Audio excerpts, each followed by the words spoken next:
तेज है तो कुछ नहीं किया। फिर यहाँ अंग्रेजी, हिंदी, उर्दू, संस्कृत और फारसी उसने सब पढ़ी, लेकिन जब जाने लगा सब रखवा लिया, सब कुछ नहीं, सब रखवा लिया।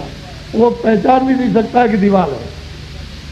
सब सुनना बोलना ये सब कुछ यहाँ रखवा लिया, कुछ आपको लेकर के जाने और न लेकर के कुछ आ दिया। तो आप लोग यहाँ अड्डा बना रहे। अरे भाई परदेश में आए हो, मोहब्बत प्यार से मोहल्ले के गांव के लोग सब मिलजुल कर आदमी इंसान है, सब मिलजुल प्यार मोहब्बत से अपने अपने जो काम करते हो। एक माँ के 100 बच्चे, अब वो 100 बच्चे हैं, एक ही घर है।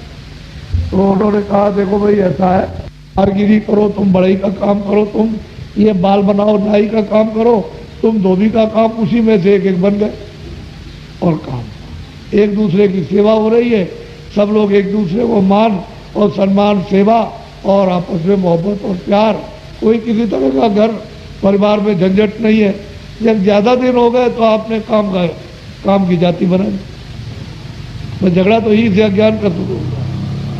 तो चारों तरफ देश में जो चला हुआ है कि सवर्ण और अवर्ण, अरे सवर्ण तो ज्ञानी थे जो परिवार के नियम का बोध कराए, जो समाज के नियम का बोध कराए, जो राज के नियम का बोध कराए, जो धर्म के नियम का बोध कराए, उसको कहते हैं सवर्ण। बाकी अवर्ण उसको कहते हैं जो अज्ञानी। उनको ये शिक्षा देते थे। जब इनको सबको शिक्षा अपने परिवार की, समाज की, अपने राज्य की और धर्म की मिल गई तो ये सब सवर्ण हो गए। फिर जो आपके बच्चे पैदा हुए सब अवर्ण या ज्ञानी। फिर उनको शिक्षा मिलेगी, जब उनको ज्ञान मिल जाएगा तो वो सब सवर्ण, उनके जो बच्चे होंगे वो सब अवर्ण अज्ञानी। बस बात तो असली ये थी। और आप कुछ समझ गए, झगड़ा खड़ा कर दिया। तो बाहर अरे आए थे मुसाफिर खाने में, धर्मशाले में आपस में लड़ने लगे। तो जब लड़ाई हो जाएगी ट्रेन तो छूट ही जाएगी, बस चली जाएगी अपनी जगह पर, तुम यहाँ रह जाओगे और कुछ नहीं होगा। अरे भाई तुम मनुष्य मंदिर में इस ऐसी नौका और जहाज पर बैठे कि इस जीवात्मा को पार उतारने के लिए सभी किताबें, धर्म पुस्तकें, महात्मा रो रहे हैं और तुम इसी में बैठ करके बस तूफान मचा दिया। जीवात्मा को तो पार नहीं उतारा, बस यही मत मार दो, काट दो, लूट लो, इसका ले लो, उसका ले लो, बस ये करने लगे। तो हमारी स्वार्थ की कोई बात हो, आप लोग एक मत मानिएगा। और आपके घर की हो, परिवार की हो, दुकान दफ्तर की हो, खेती की हो, आपके परिवार की, बच्चों की हो, आपके देश की हो, और आप लोक परलोक और आत्मा, तो आप उसको कीजिए। हमारे स्वार्थ की बात, मोटी बात समझ लो। मैं ये बोध कराने आया हूं कि इसमें से तुम्हारा कोई काम, ये काम किसका है? तो इसको आप खाना दो और कपड़े दो और दवा दो, इसको आप निरोगी रखो। महात्मा और क्या कहते हैं, वैद्य क्या कहते हैं? वैद्य कहते हैं देख बच्चा, तुझे कई तरह की बीमारी हो गई, देख एक काम कर कि तू परहेज कर ले। अब देख ये चीज जो मैं 4-5 चीजें बताऊंगा मत खाना, बाकी चीज तू खाना। तो उन्होंने बता दिया कि ये मत खाना, ये मत खाना। अगर तुमने परहेज कर लिया तो ठीक हो जाए।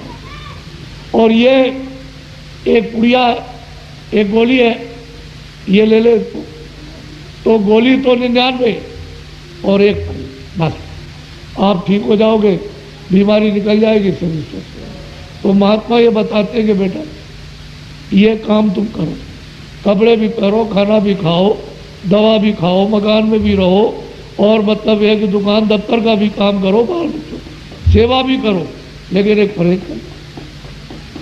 वो नहीं करोगे सब बीमारी रहेगी। और क्या तुमको बताया था? वो कहा था मोह सगल व्याधन कर दो। मोह व्याधियों का कहते हैं क्या है? सागर है। उसमें कितनी कितनी व्याधियां खड़ी हो जाएंगी। तो ये व्याधियां लग गई आपको, ये घरेलू व्याधियां, शारीरिक व्याधियां, मानसिक व्याधियां, ये जितनी भी व्याधियां हैं, काम की व्याधियां, मतलब ये काम की और इस नियम की, उस नियम की, और राज नियम की और धर्म नियम की, तमाम व्याधियां लग गई। आवाज अब क्या करें बेचारा, परेशान है। तो आपकी मेहनत इतने दिनों की मेहनत, हमारे पास सब तरह के आदमी आते हैं, गरीब से गरीब आते हैं, अमीर से।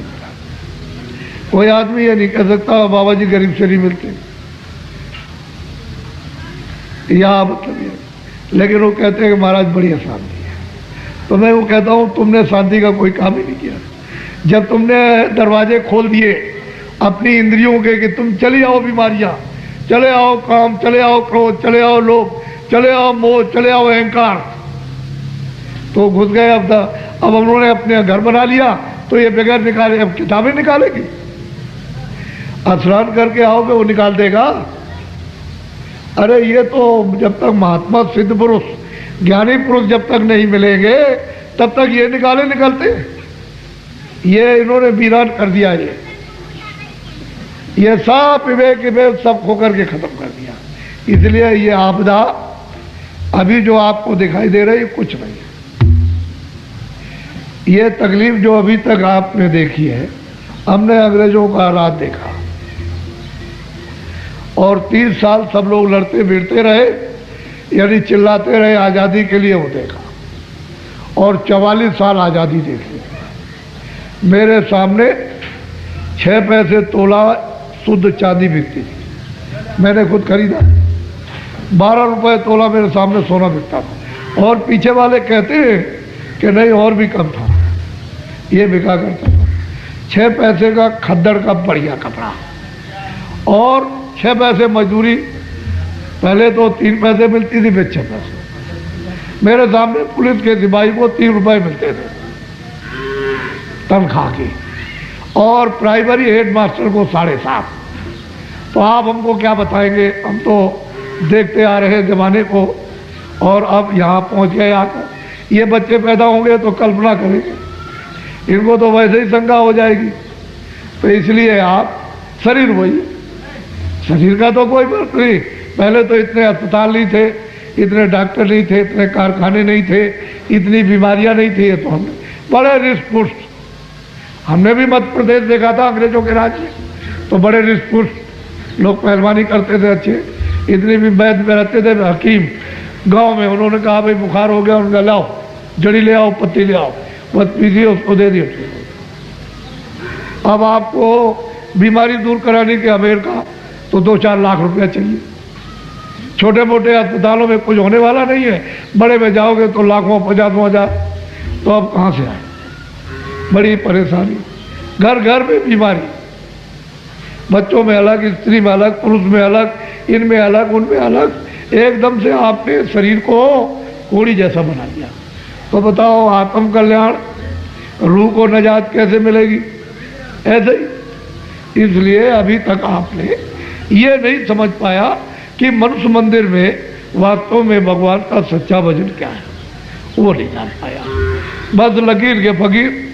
अरे भाई, जब मैं ये कहता हूं कि भाई जब कृष्ण भगवान उद्धव से कह रहे, जब उन्होंने सुना कि भाई कृष्ण भगवान अपने परम धाम को जा रहे, तो अगर उनका घर होता तो यहाँ रहते, परम धाम की बात क्यों करते?